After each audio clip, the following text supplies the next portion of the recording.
e eu sei que é o Espírito de Deus. Já podemos todos perceber a presença de Jesus, o Salvador.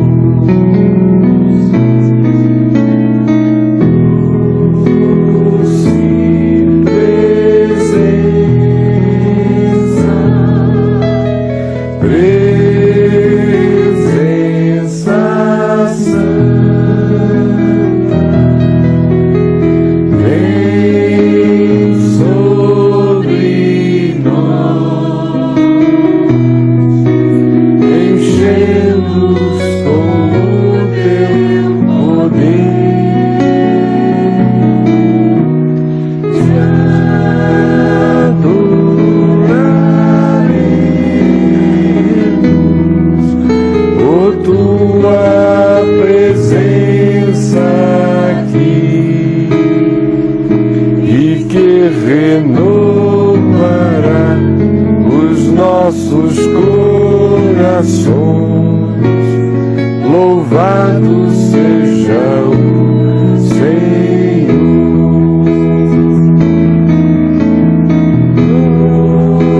Doce presença, presença santa, vem sobre nós, enchendo-nos com o teu poder.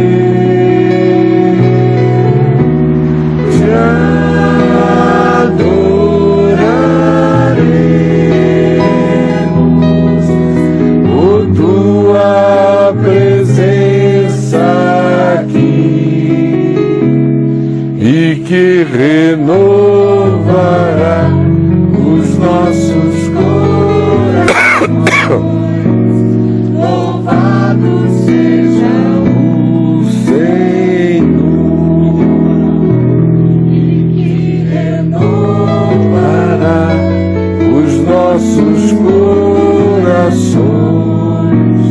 Louvado seja o Senhor.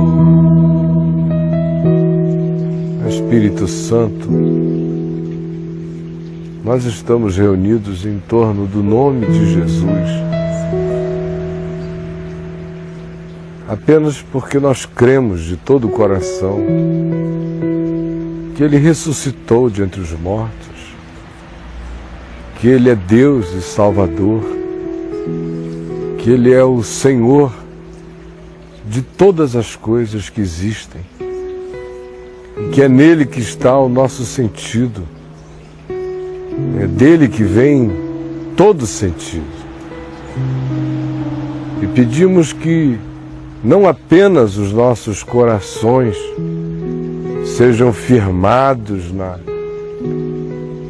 certeza da paz que temos em Ti, mas que também o Teu poder se manifeste através de nós, em nós e em nosso favor, na nossa vida, todo dia, o tempo todo, dando-nos poder para viver, mas também aquele poder que assombra poderes, porque se manifesta como graça extraordinária Tua, para além de toda capacitação humana.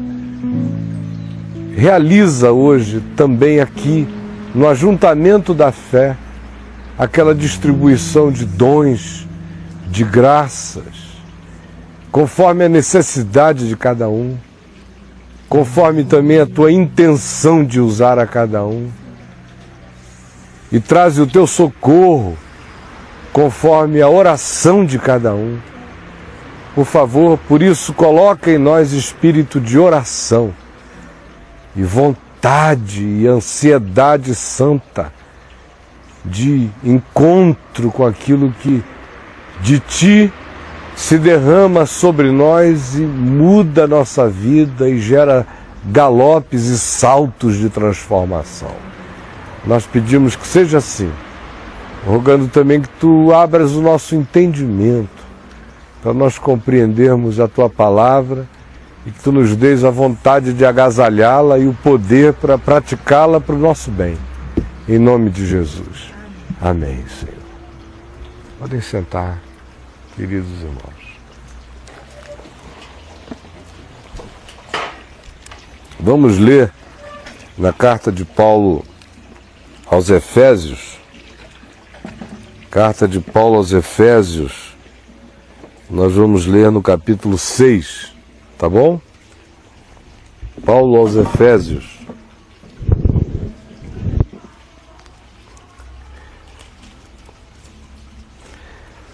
Quanto ao mais, sede fortalecidos no Senhor e na força do seu poder. É o verso 10. Revesti-vos de toda a armadura de Deus, para poderdes ficar firmes contra as ciladas do diabo.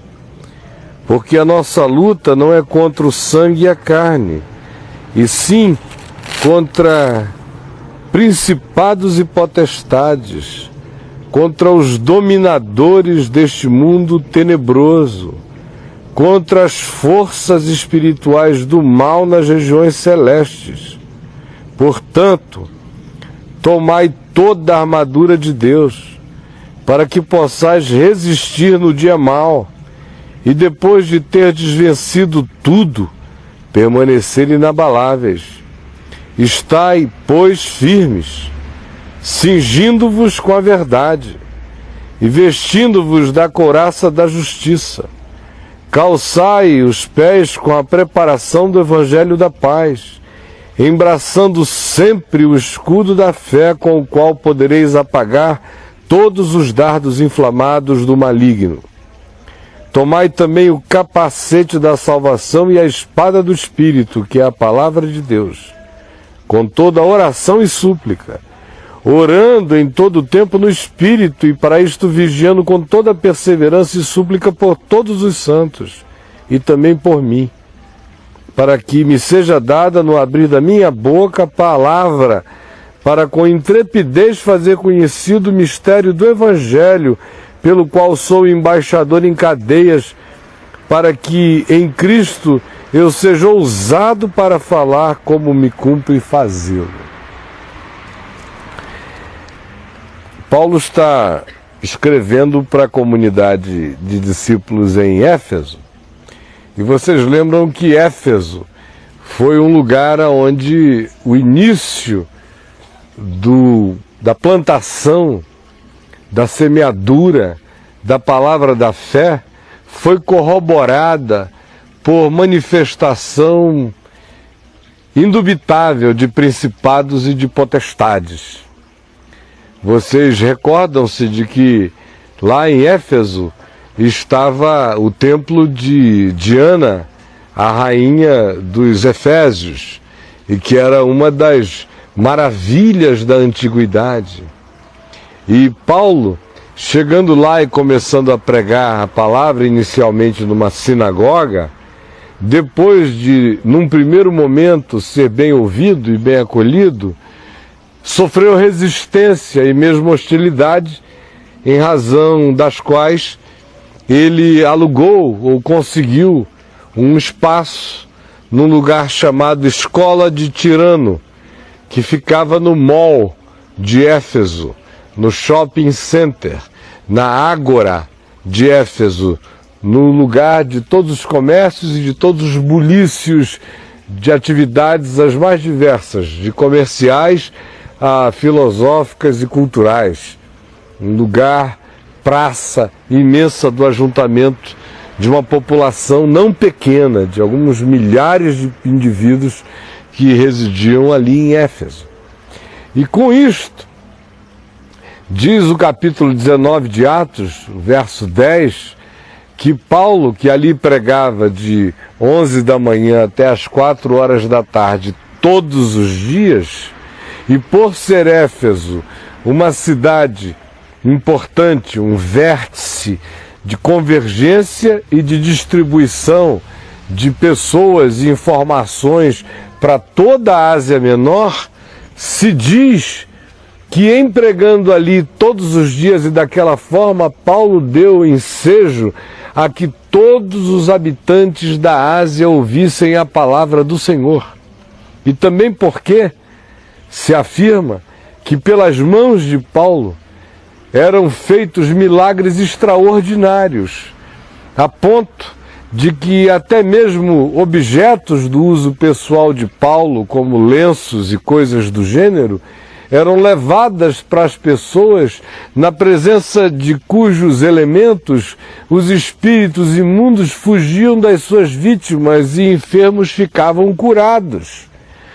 Isso alastrou-se na cidade também por causa de uma manifestação espiritual inequívoca, que dizia respeito ao fato de que alguns exorcistas ambulantes, e que eram filhos de um certo judeu chamado Seva, e que praticavam o exorcismo ambulante em Éfeso, indo oferecer serviços de caça-fantasma, de porta em porta, perguntando se tinha endemoniado no lugar, ou gente sofrendo de algum mal desgraçado, e para cujo mal eles ofereciam a solução do exorcismo, e por cujo exorcismo eles cobravam dinheiro, portanto fazendo um negócio, viram Paulo sobejar a graça de Deus, sem rito, sem nada, só dizendo: espírito imundo, sai dele.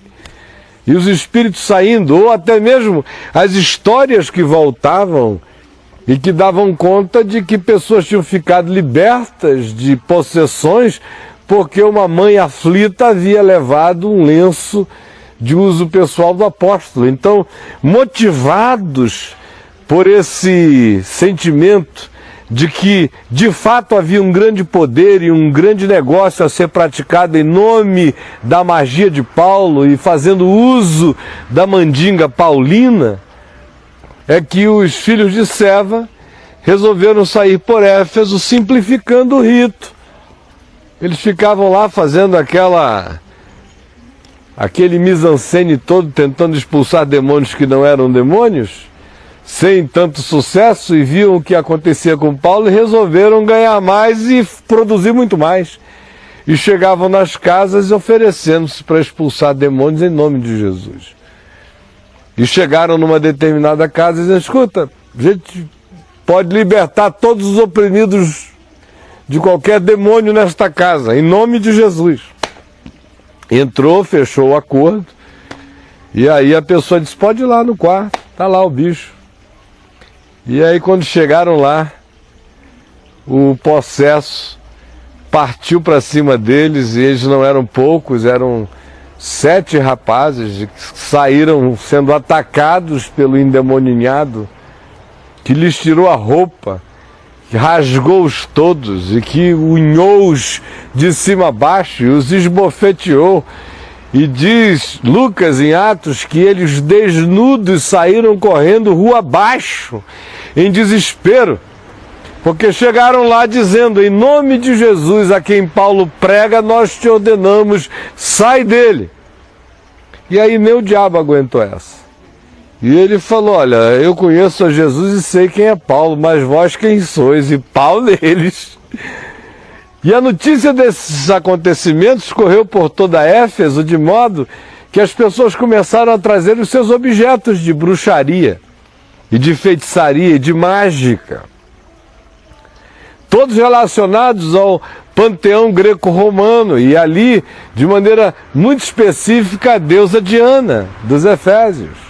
E todas as magias que procediam decorrentemente do culto a ela e dos demais cultos, e dos cultos de mistérios, e de todas as manifestações espirituais de um nível de invocação de presença diabólica e demoníaca que vocês não têm ideia. A gente fica pensando em Deus grego, bonitinho, compara com esses capirotos de macumba, de chifre, de tridente, e a gente diz: aqui é que a barra é pesada. Mas não confunda, porque por trás da bela estética do Deus grego, o que havia era muita feitiçaria pesada. E aí, essas pessoas traziam os seus livros, e livro era um material caro, era como trazer notebook, carregado de todos os downloads possíveis de magia de última geração. E eles traziam aquilo e queimavam em praça pública, num movimento espontâneo de arrependimento, de compulsão, de tristeza pela idolatria, pela ignorância, queimando aquilo tudo. Gente que não tinha sofrido nenhum tipo de lavagem cerebral evangélica, nem sábados e domingos perversos de programa de televisão de macumba cristã, nem nada disso. Foi tudo obra do Espírito Santo no coração deles. O fato é que aqueles que controlavam o comércio de estátuas de Diana, deusa, rainha espiritual dos Efésios, ficaram profundamente desgastados e desgostosos, porque o negócio acabou da noite para o dia. Eles pararam de vender, mexeu no bolso, era uma indústria poderosa. E aí eles disseram: é Paulo, vamos pegar esse cara, porque ele é que está acabando com o nosso negócio. Comendo pelas beiradas, não aparece em lugar nenhum, mas o povo está entrando na dele, se desmobilizando para esse negócio aqui. A gente tem que acabar com ele. E aí apanharam de Paulo e seus amigos e os levaram a uma tentativa de julgamento público que foi considerada improcedente, mas eles por muito pouco não foram eliminados e linchados e destruídos, acabaram sendo preservados e salvos da situação, mas tiveram que se retirar da cidade depois de um tempo. E esta carta é enviada para este lugar, para este contexto, de modo que, sabendo do contexto, fica muito mais fácil entender o que Paulo está dizendo a eles, porque o que Paulo está dizendo a eles, eles tinham visto diante dos olhos deles. Quando diz: depois de muitos conselhos, conclui a carta dizendo: finalmente, irmãos, quanto ao mais, irmãos, fortalecei-vos no Senhor.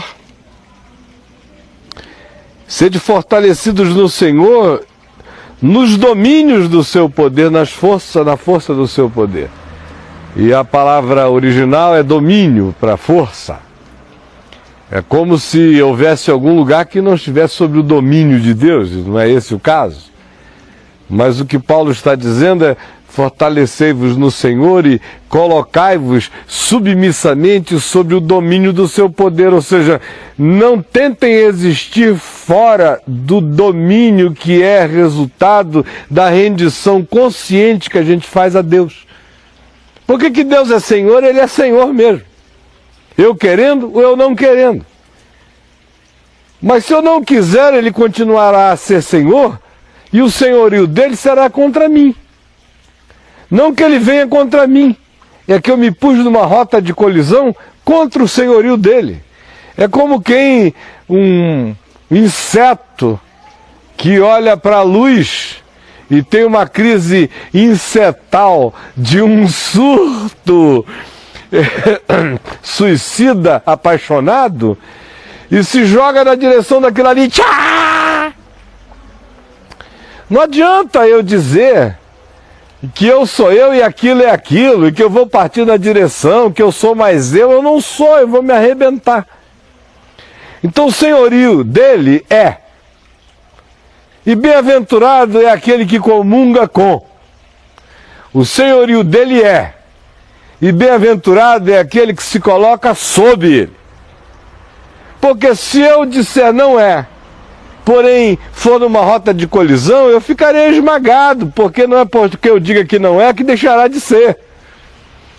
Mas a minha segurança, diz Paulo, está em me fortalecer no Senhor e me colocar, porque eu me fortaleça nele, dando razão a ele, me submetendo a ele, amando-o em fé, me coloque sob o domínio do seu poder, ou seja, me harmonize sob esta abóbada, este campo de graça e de proteção, que é natural decorrência de eu me submeter de uma maneira consciente em fé à palavra de Deus, à realidade dele.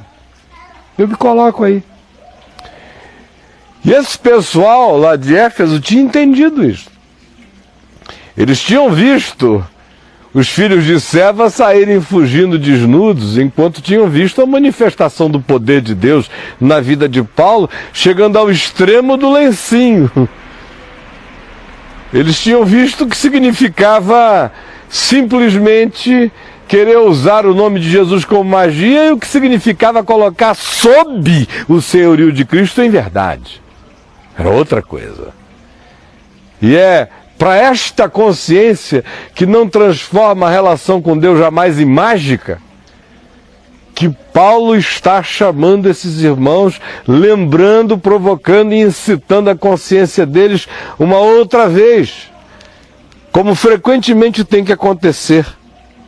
E aí ele diz: revesti-vos de toda a armadura de Deus, para poderdes ficar firmes contra os métodos do diabo, ou ciladas do diabo na nossa tradução, e no original é método, contra a metodologia do diabo. De modo que, diz ele, contra os métodos do diabo, vistam-se da armadura de Deus, porque ele está pensando agora num cenário no qual eu sou colocado num campo de batalha, numa guerra atroz, e não posso me colocar neste lugar, nessa posição, nesse cenário, sem a consciência da guerra, sem as devidas proteções, sem as devidas armaduras. Porque quem está do lado de lá tem método. E por método, Paulo está querendo significar inteligência. Não são forças casuais, não são incidentes amontoados, não é a lei de Murphy, não é apenas uma sequência energética de energia negativa que foi desencadeada e pode ser quebrada por um banho de sal grosso, por uns cristais bem posicionados na casa. Isso aí é a magia dos filhos de Seva. Não é disso que se está falando. O que Paulo está dizendo é que quem está do lado de lá e você não vê, e vê você, tem método. Conhece. É estratégico. Sabe onde aperta, onde mexe, onde toca, o que provoca. Onde emula, como emula. Como fez com os nossos primeiros pais desde o início. Vê onde está a sedução. Vê quem está olhando. Por que a abordagem é para a mulher e não foi para o homem? Porque viu quem olhava. Viu o que olhava. Viu como olhava. Viu o que demonstrava olhar. E foi por causa disto que perguntou o que perguntou. Que propôs o que propôs. Que ofereceu como ofereceu. Porque o que existe do lado de lá, que se oculta atrás da serpente, o que se oculta atrás do que quer que se oculte, porque sempre se oculta, porque habita é sombra, é treva, por isso sempre se oculta. O que quer que lá se oculte, oculta-se com a inteligência destrutiva de quem almeja a destruição pela via do ataque. Aí você diz, poxa, mas na graça de Deus eu não estou protegido de tudo isso? É claro que você está, e Paulo já havia dito, aqui no contexto antecedente da leitura do Novo Testamento, em Colossenses, que nós podemos crer que na cruz todo principado e potestade entrou num estado de colapso e de desprezo, porque o escrito de dívida que havia contra nós e que constava de ordenanças e que nos era prejudicial, que era a lei que, envigindo como veredito estabelecido nos culpava a todos e nos inviabilizava e nos inviabiliza a todos. Por isso, quando aquele escrito de dívida foi removido e foi encravado por Jesus na cruz, todo principado e potestade foi envergonhado, porque era servindo-se das culpas oriundas da nossa desobediência essencial à lei de Deus, é que eles operavam para a nossa escravidão. E agora eles foram despojados na cruz. Isso está dito e eu creio. Agora, o que Paulo está dizendo aqui não é que uma vez que Jesus tenha feito isso, resta ainda alguma coisa para que nós façamos. O que Paulo está dizendo é que parte da consciência que diz: eu creio que na cruz os principados e potestades foram despojados, trabalha agora de modo proativo, como ação humana, respondendo à vida deste modo. Fortalecendo-nos no Senhor, na força do seu poder, colocando-nos conscientemente sobre o domínio do seu senhorio, como obediência, revestindo-nos de toda a armadura de Deus, porque não só o cenário é de guerra, mas é guerra mesmo. E sempre será. E nunca deixou de ser. E não é porque Satanás está derrotado que a guerra parou. Em momento algum, nós encontramos em Jesus, a não ser o paradoxo de afirmar: eu nada tenho nele, ele nada tem em mim, eu vi Satanás caindo do céu como um relâmpago, eu dei a vocês autoridade sobre toda serpente, escorpião, sobre todo o poder do maligno, e nada absolutamente vos causará dano. Ao mesmo tempo em que ele diz: Simão, Simão, Satanás te requereu para te peneirar como ao trigo. Abre bem o teu olho, porque é um momento de ciranda. E foi uma coisa que impactou e impressionou tanto a Pedro, que já idoso, escrevendo uma de suas cartas, ele remete a mente e a imaginação daqueles que haveriam de ler a sua carta, justamente a experiência pessoal dele, décadas antes ainda, muito mais forte e jovem, quando diz: porque o diabo, vosso adversário, anda como um leão ao derredor de vós, procurando alguém para tragar. E ele tinha experimentado na pele o que significava andar sob a vitória de Jesus, sob o domínio de Jesus, ouvindo Jesus dizer: eu vi Satanás caindo do céu, e eis que eu vos dei autoridade sobre toda a serpente e escorpião. Ao mesmo tempo em que ouviu Jesus dizer: Simão, cuide-se, porque ele está querendo e está rondando.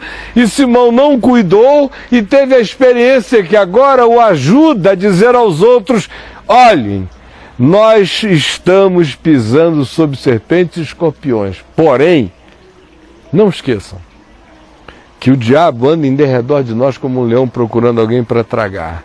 Enquanto você caminha na ambiência do senhorio de Cristo, fique absolutamente tranquilo. Mas não vacile em relação a essa consciência de aí estar. Porque, do contrário, rondando todos nós, não nos equivoquemos. Ele está mesmo. Paulo, no entanto, diz aqui o seguinte, prestem atenção: para que possamos ficar firmes contra os métodos do diabo, porque a nossa luta não é contra carne e sangue, e sim contra os principados e potestades, contra os dominadores deste mundo tenebroso, contra as forças pneumáticas do mal, ou mediúnicas do mal, nas regiões celestes.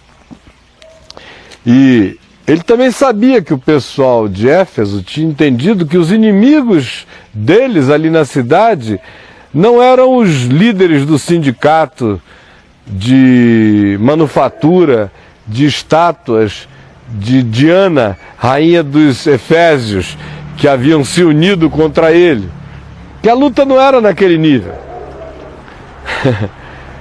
Não era uma percepção de evangélicos de militância política de esquerda ativa e cansativa. Que se fosse um grupo evangélico, ia na mesma hora dizer, nós vamos agora demandar aqui os nossos direitos, nós vamos organizar também os 100 espaços de Éfeso, porque estamos sendo perseguidos agora pelo sindicato de Diana, rainha dos Efésios, e nós vamos aos procônsules e a todos os níveis e instâncias demandar nessa sociedade asiática de Éfeso, greco-romana, pluralista, universal, católica por natureza, no sentido da universalidade, o nosso espaço, o nosso direito judaico-cristão de nos manifestarmos aqui dizendo o que nós dizemos. E iam se sindicalizar. Ia ficar aquela luta, passar na rua, foi aquele cara, foi ele lá, é ele, vai... o pessoal todo se mobilizando contra o pessoal do sindicato de Diana, aqui, para lá e para cá. Vamos também falar com um amigo nosso que é deputado, para ver se ele dá um jeito, se esse pessoal não persegue a gente. E Paulo disse, olha, esse pessoal é só cara, é só fachada. A luta acontece nos bastidores, na invisibilidade. Então não se iludam com os agentes. Eles são só os cavalos, usando uma linguagem aqui do candomblé. Eles são só os instrumentos, eles são só os médiums dessa manifestação.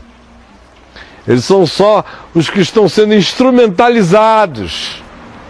Mas a luta não é contra carne nem sangue, então não desenvolva antipatias, não fique inimizado desse pessoal, porque assim vocês vão se irar, odiar, se amargurar e vão dar lugar ao diabo, e é o que o diabo quer, é o método dele. Então a luta não é contra carne nem sangue, não é contra a cosmeticidade, nem a estética, nem a aparência, nem a manifestação visível. Esses coitados não sabem o que fazem. É contra principados e potestades. Então não percam o foco de aonde está a origem do conflito. Vocês estão lidando com situações concretas e reais relacionadas a fenômenos humanos visíveis e perceptíveis, mas não se esqueçam que para além deles, eles são de fato transcendidos por outras forças, que frequentemente os usam, os manipulam, os induzem, os conduzem e dão intentos a eles que a gente sabe que são mais do que possíveis. Afinal de contas, nós confessamos que somos pecadores caídos, porque confessamos que os nossos primeiros pais foram induzidos e creram na indução e abraçaram a indução e tiveram que existir com as consequências, e nós também. Mas a luta não é contra carne e sangue. Às vezes me parece, sabe o quê? Por exemplo, num dia como o de hoje, todo mundo falou em Deus aqui. Todo mundo aqui falou em Deus. Teve ninguém aqui que não tenha falado em Deus durante o dia. Ou pelo menos não tenha pensado em Deus como uma categoria. Não tenha, ainda que não tenha dito nada a ninguém, mas não tenha dito alguma coisa do tipo, hoje é dia de culto a Deus, hoje é dia de encontrar os irmãos, eu vou ouvir a palavra de Deus. Mas pouca gente aqui, de fato, olhou assim, botou o olho para dentro de Deus e encarou. Com consciência em fé. Pouca gente. Falei, sem medo eu também digo. Como também, quase todo mundo aqui hoje ouviu alguma coisa sobre o diabo. Ou quem sabe até falou alguma coisa sobre o diabo. Tem gente que quase só fala sobre isso, né? Não é o caso aqui entre nós. Mas deve ter sobrado alguma para ele também. Mas pouca gente de fato, mesmo quando fala acerca do diabo, ou conta uma história sobre o diabo, 5 minutos depois continua pensando nas consequências. Porque de fato a gente fala muito sobre Deus, mas vive como ateus. E a gente fala muito sobre o diabo, mas a gente existe como se o diabo não existisse. Ou seja, tanto Deus quanto o diabo ocupam muito mais os nossos discursos do que o nosso olhar e a nossa percepção do que está para além do que se vê. Na maioria das vezes é assim que é. A gente vai ficando tão pedrado que vem, por exemplo, a um lugar como esse, fica ouvindo um falador como eu, durante 1 hora e tanto, vai embora e amanhã já nem lembra bem o que houve, nem o que foi dito, nem coisa alguma. A gente foi ficando meio impermeável, fomos nos tornando uns patuscos, que entram na água, sacodem e não fica nada, e vão adiante, nada pega, nada impregna. E é por isso que a gente fala tanto em Deus e há tão pouca consequência de Deus em nós, e a gente fala tanto em diabo e há tão pouca atenção espiritual em nós como deveria haver em relação àquilo que a gente levianamente solta e venta sem medir as consequências. Mas de fato a nossa luta não é contra carne nem sangue. Atrás de todo elemento visível que provoque alguma coisa em você na direção de algo que você sabe que não é vereda de Deus na sua vida, pode ter certeza, existe um movimento espiritual de aumentar a tendência, de exacerbar a vontade, de facilitar o processo. Você já notou como quase todos os caminhos de vereda perversa se encadeiam, que é uma maravilha, com uma facilidade enorme? Fazer o bem dá um trabalho tremendo, mas tomar uma decisão de praticar uma transgressão quase sempre é garantia de highway aberta. Tchá! Até você não ter mais volta. Até você já ter visto que a highway se precipitou na baía dos abismos de todas as agonias. A nossa luta, porém, diz Paulo, não é contra o que se vê, é contra o que se não vê, aonde a gente lida com principados, com arcanjos caídos, com potestades ou exousias, autoridades espirituais, denotando camadas, castas de poderes, contra os dominadores deste mundo tenebroso, há forças espirituais operando em tudo aquilo que a gente chama mundo. E Paulo diz que esses são os domines, são os senhores, são os dominadores dessa operação que a gente chama mundo e que é tenebrosa.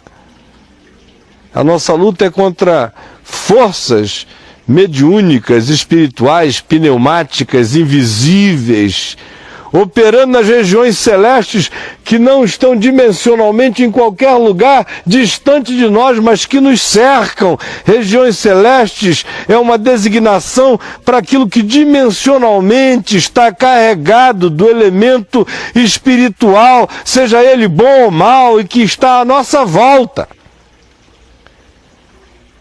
Às vezes a gente fica ouvindo falar de mundo paralelo, como se fosse uma coisa de física muito moderna. Pelo amor de Deus, a Bíblia fala de mundo paralelo o tempo todo. Ela está dizendo que existe um mundo paralelo o tempo todo pervadindo o nosso mundo. E que não nos é visível aos sentidos, mas está aí. E ele diz, por causa disto, porque é assim, porque a luta não é contra Saci Pererê, mas a gente está falando de coisa séria. A gente não está falando de assombração. Assombração existe. E às vezes são fenômenos psíquicos facilmente estudáveis em alguns aspectos.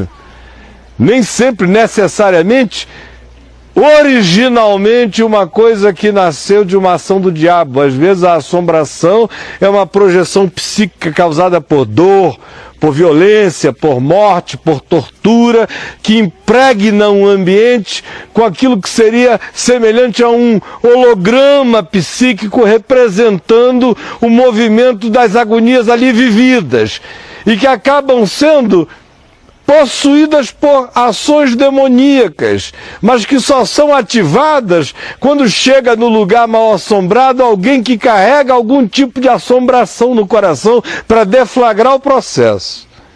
Mas isso tudo é bobagem. Não é disso que eu estou falando ainda não. Não é de documentário do Discovery Channel. Eu estou falando de algo muito mais sério. De dominadores deste mundo tenebroso. De forças mediúnicas do mal, que são as mesmas que têm a coragem e a ousadia de, em sendo expulsas por Jesus de um homem em Gadara, a ele perguntarem, pedirem, se tu nos mandas sair, permite-nos entrar até nos porcos. Que vem daquele nível, pintado por Daniel, numa visão cosmológico-espiritual, na qual ele diz que os príncipes espirituais, os principados perversos da Pérsia, fizeram oposição a Gabriel, até que Miguel, o arcanjo, um outro principado, veio em socorro dele. Tudo isso numa linguagem para se tornar compreensível numa cenografia humana, de mentalização, e que não deve ser literalizada, porque isso se dá dimensionalmente. Até a gente chegar naquele nível lá de Gadara. Se tu nos manda sair, deixa a gente entrar no porco, porque serve. A gente está lidando com muitos mundos e muitas camadas de mundo o tempo todo. Vem desde ações espetacularmente macro nas suas expressões, até aquelas coisas pequenas e corriqueiras, mas que estão carregadas da mesma perversidade espiritual ativa. Como eu disse, não é energia que a gente toca e fica com um contágio assim, meio radioativo de uma malignidade. Tem que fazer uma quarentena na mão. Não.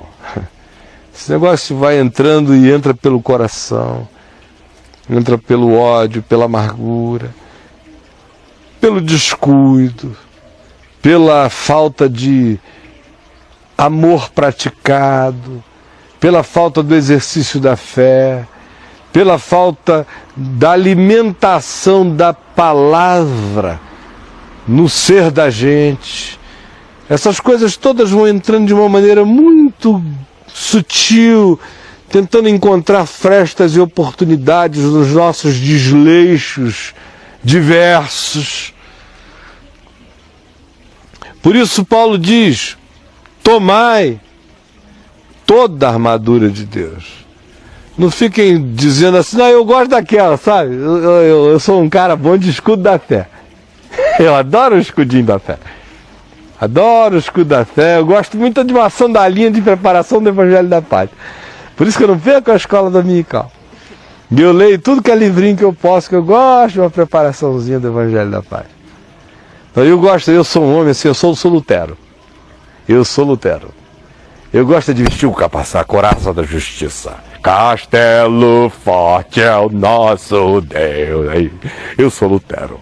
Eu sou Lutero. Não. Eu sou um ser íntimo, eu gosto mesmo da cuequinha da verdade. Me cingir com a verdade, a cuequinha da verdade. Que gracinha a cuequinha da verdade. É o meu predileto. É assim que eu sou. Paulo disse, olha, vista toda. Não deixe nada de fora. Esse mundo é tão tenebroso que ele praticamente nos colocou um escafandro. É como quem está tendo que viver na região abissal sob a água. É danoso. Vocês vão ter que viver praticamente cercados por uma outra coisa, por outra coisa que é de outra dimensão, que é alienígena a vocês. Então preparem-se, porque o ambiente já não é mais o do jardim, vocês entenderam? Se no jardim havia uma serpente, imagina fora dele o que tem. É só cobra e lagarto. Ressurreição dos dinos. Voltamos para Pangeia, tá todo mundo solto e não tem separação, comem mesmo. Então, vistam-se de toda a armadura de Deus, para que possais resistir no dia mau, porque cada dia tem o seu próprio mal. Tem alguém aqui que hoje não tenha tido uma única chateação? Sem falar que às vezes as grandes chateações a gente só fica sabendo 23 dias depois, que aconteceram no dia de hoje, e que você só não está morrendo de raiva porque graças a Deus é ignorante e não sabe, até saber. Todo dia tem seu mal. Mas não é disso que Paulo está falando, ele está falando do dia mau. Conquanto todo dia traga seu próprio mal, nem todo dia é o dia mau. E o dia mau não acontece na vida de um ser humano muitas vezes.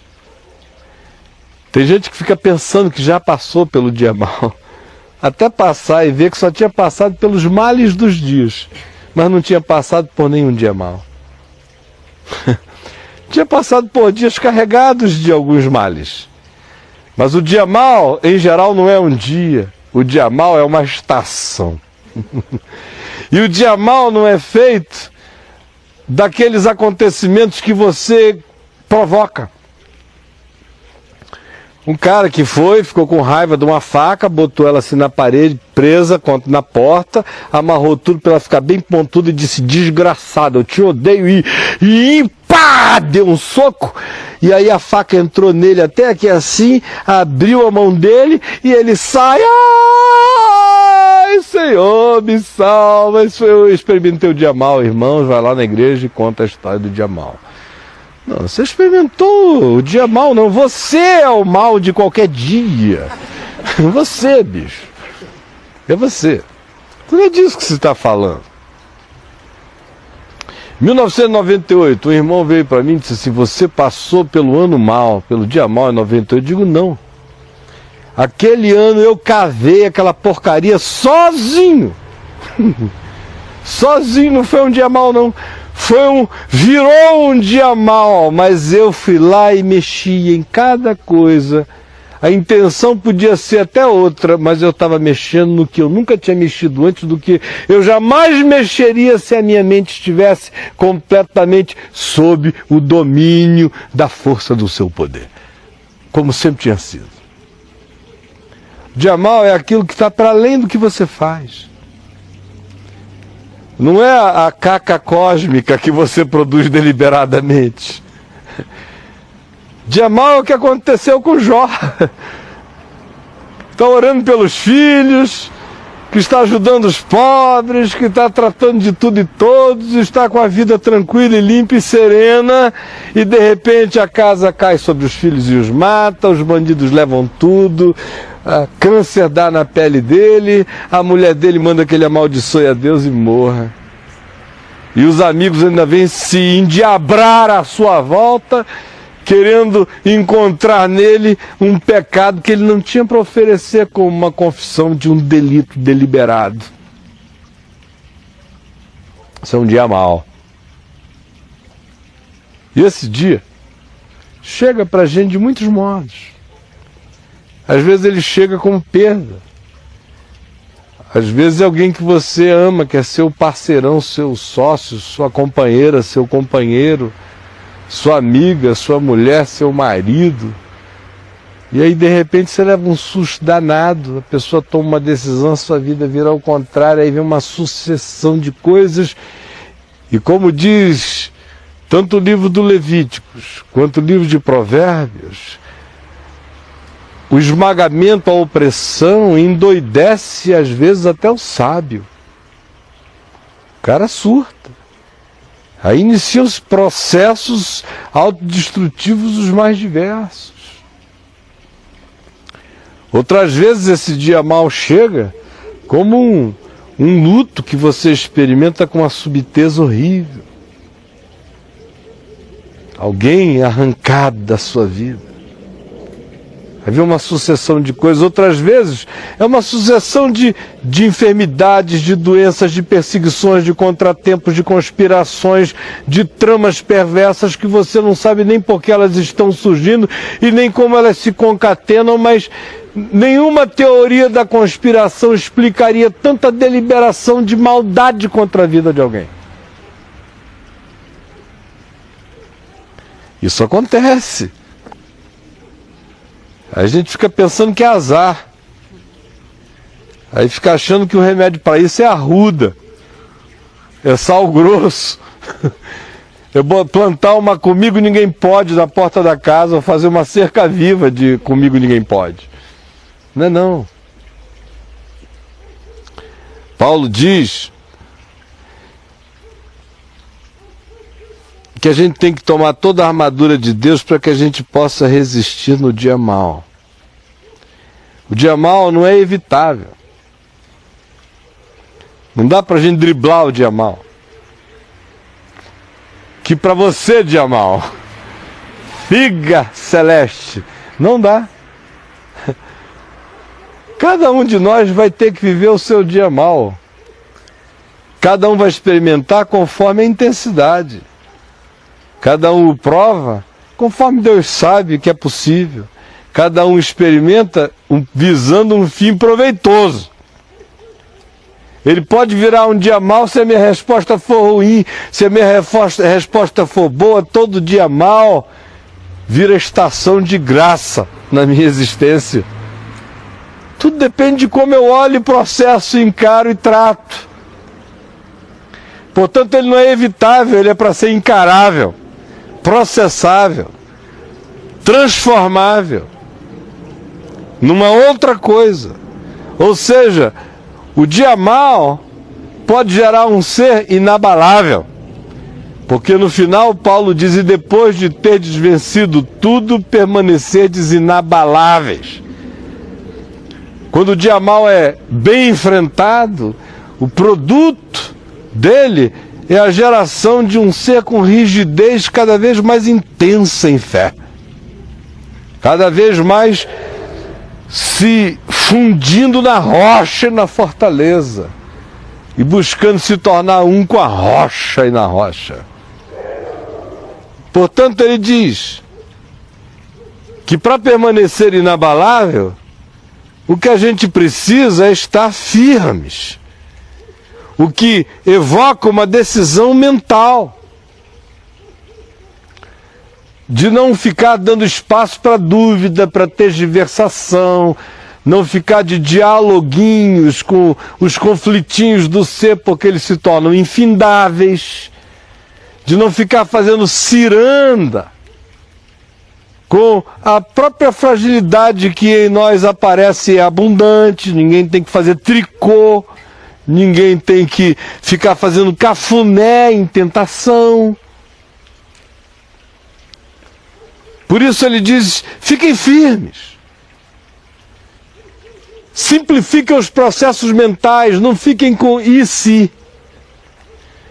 Todo processo de multiplicação de e se na mente é processo de desvio. Porque você fica sempre trabalhando com o que não é e com aquilo que supostamente poderia ter sido. E ninguém inventa para si aquilo que poderia ter sido como tragédia. Quase sempre quando a gente entra no processo do e se, é porque o tempo presente não está tão agradável e a gente foge do presente com o e se, fabricando uma fantasia. O e se tira toda a firmeza do ser. O que é, é. E se não existe. E para que eu inicie a ficar firme, eu tenho que desistir de todo e si. Ou é ou não é. E se é covardia. Contra a realidade, contra a verdade, contra mim, contra o próximo, contra tudo. Além de que é uma manifestação de loucura imensa, porque no e si cabe tudo. Fiquem firmes, vestindo a cuequinha da verdade.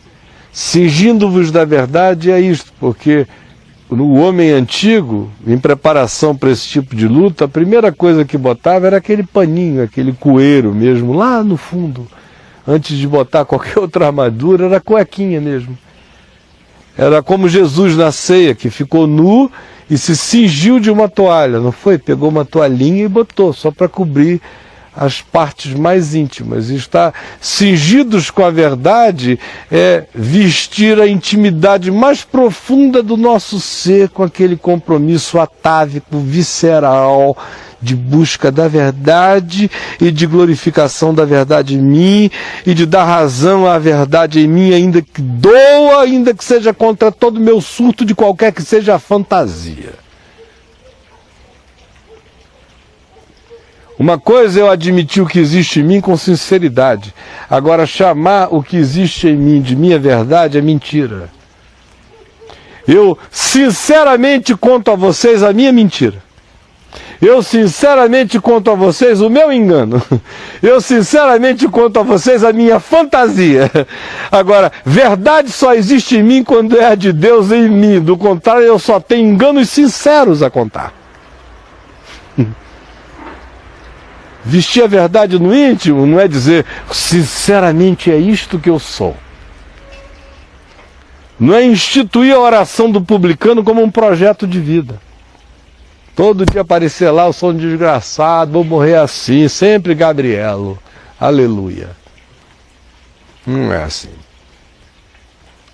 Verdade no íntimo é dar razão a Deus, aquilo que está revelado, e acolher isso dentro de mim, ainda que isso vá fazendo lacerações dentro de mim, porque no fim, a minha intimidade, a minha essência só será protegida e coberta pela verdade.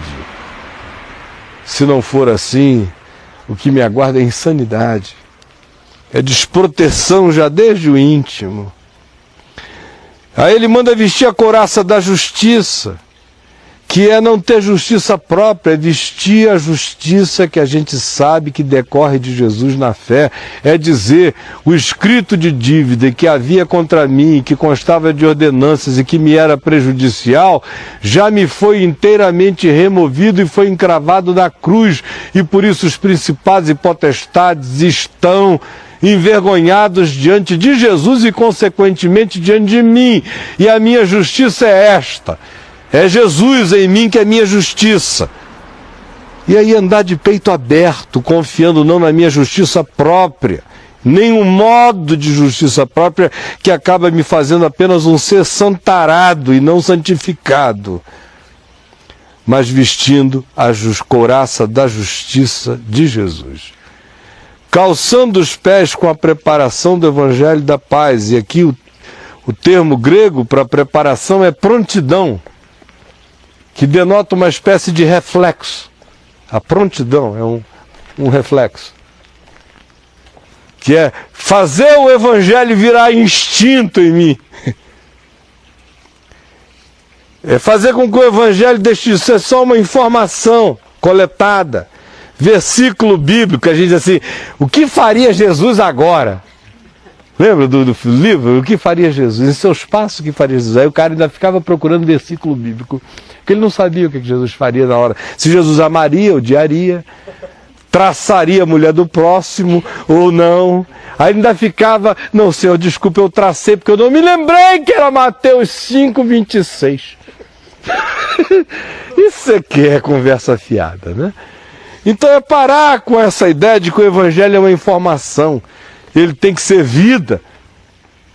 Aí Paulo diz, calçar os pés com o Evangelho da paz é com a preparação do Evangelho da Paz, ou como diz o termo grego, com a prontidão, que revela esse reflexo instintual nervoso, é deixar que o Evangelho entre de tal modo em nós que ele passe a ser o nosso primeiro reflexo. Ou seja, que o cara tem que pensar 10 vezes para fazer o que é errado. E aí tem que ser muito deliberado, porque a intenção já é toda outra. Isso é estar calçando os pés com a preparação do Evangelho da Paz, embraçando sempre o escudo da fé, porque o escudo só me protege se eu o embraço. Tem gente que pede um escudo da fé como se o escudo da fé voasse sozinho assim na nossa frente, né? Aquele escudo automático da fé. O cara está lá olhando para o outro lado, distraído, não quer saber de coisa nenhuma, mas o escudo da fé está rodando atrás dele, é um OVNI.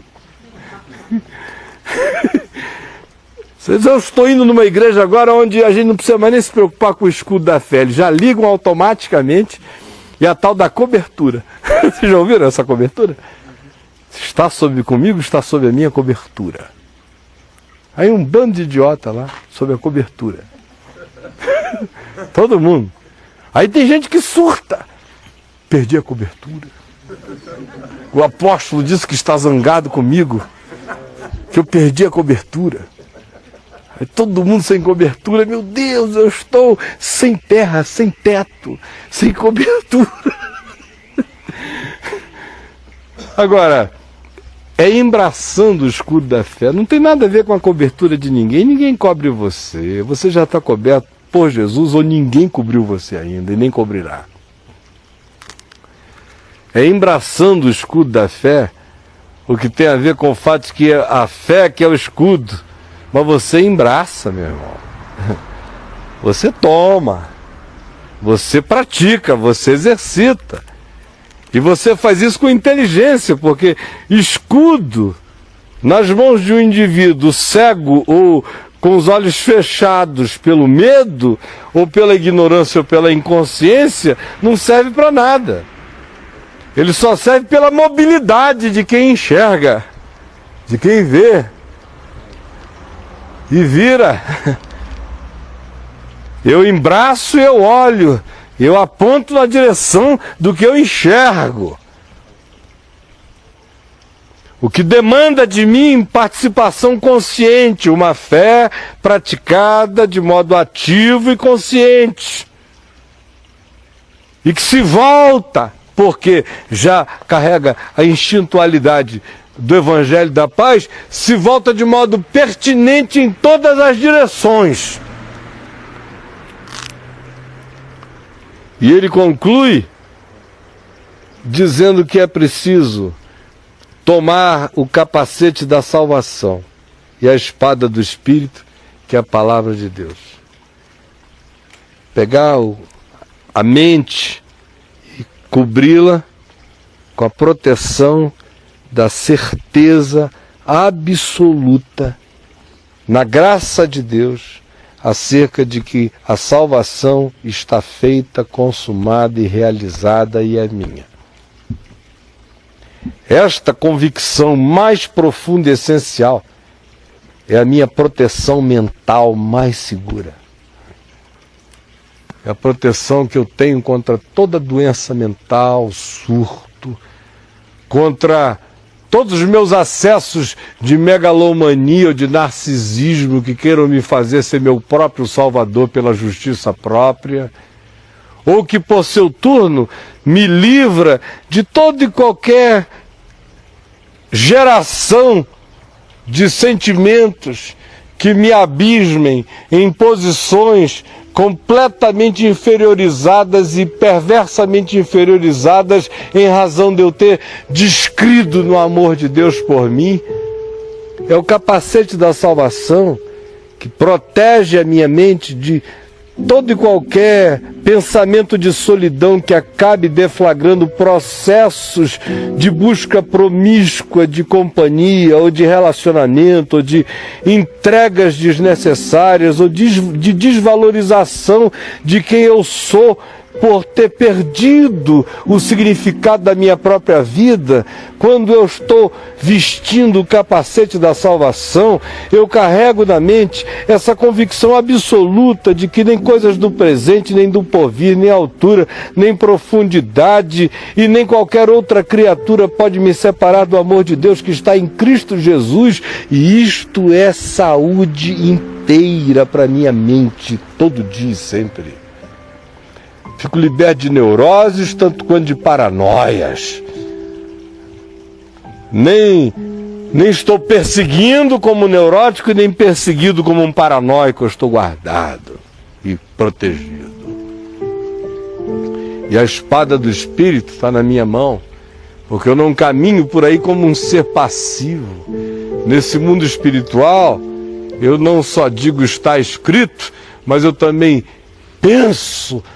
Toda vez que eu alinho o meu pensamento com a verdade de Deus e digo a verdade de Deus é esta, e eu me submeto primeiro mentalmente a ela em fé, na mesma hora eu já estou irradiando tudo aquilo que eu não posso nem imaginar. E quando eu vou transformando aquilo tudo em ato, em ação, em gesto, em modo, em apreciação, em olhar, essa palavra de Deus vai se manifestando como espada do Espírito, degolando enganos e mentiras e abrindo clareiras onde só havia matos de engano e criando visibilidade e realidades diante dos meus olhos, ainda que eu esteja caminhando neste mundo tenebroso. Então, meu irmão, minha irmã,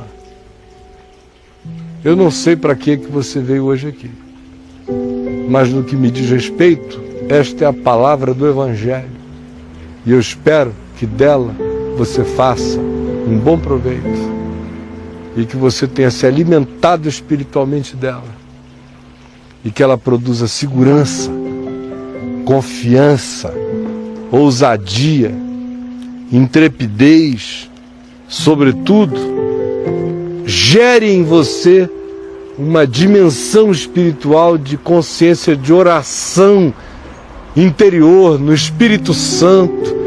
Produza um processo mental que viaje em Deus, aonde você já não conversa de você com você mesmo, como o fariseu no templo que falava de si para si mesmo.